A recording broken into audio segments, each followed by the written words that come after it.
Привет, друзья! С вами Наталья. Готовлю сегодня невероятно полезную кашу из смеси 5 зерен огокпап.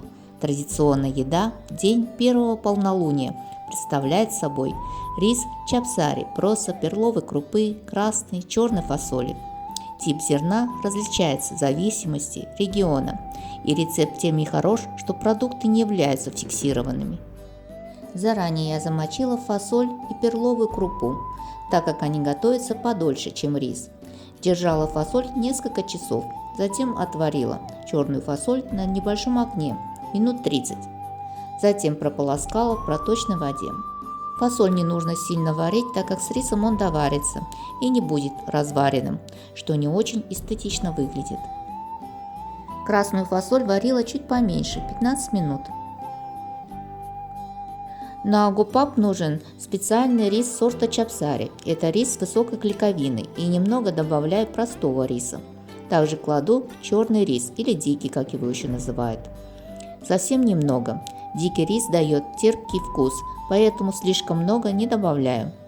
Промываю рис как обычно, слегка перетираю его до тех пор, пока вода не станет прозрачной.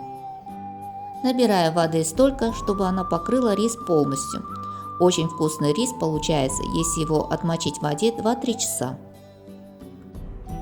Пшеную крупу, или как еще называют проса, хорошо очищаем от ненужного. Этим и грешит пшено часто.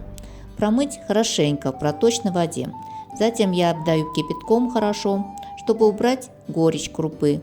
Она часто присутствует в пшене. Кладу пшенку в рис, затем разбухшую слегка перловую крупу промываю. Также кладу в кашеварку. Кладу совсем немного соли. Каша не должна быть соленой. Льем немного кунжутного масла. Можно заменить растительным маслом. Все перемешиваю. Наливаю воды столько, сколько обычно вбирает рис. Но так как этот сорт риса вбирает чуть поменьше чапсари, чем обычный рис, надо это тоже учитывать.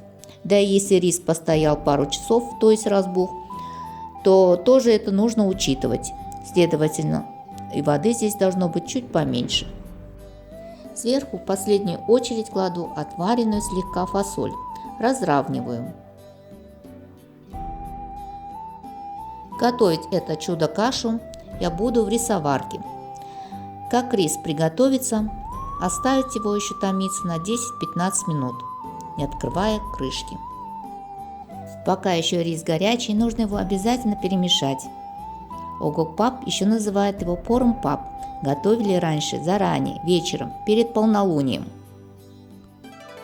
Очень вкусная и полезная каша получилась. Рис получился клейким, с блестящей поверхностью, не переваренным. Фасоль одна к одному, не развалилась. Такую кашу обычно подают с жареными листьями ким и с зеленью. Наши предки готовили и делились ею с соседями, чтобы помолиться за хороший урожай и процветание в наступающем году. Пятизерновой рис, приготовленный из 5 зерен, дополняет все витамины и минералы, которые не хватает зимой. И поэтому почаще готовьте простую и вкусную пищу, мудрости наших предков. Ставьте лайки, пишите комментарии и будьте здоровы. Пока-пока!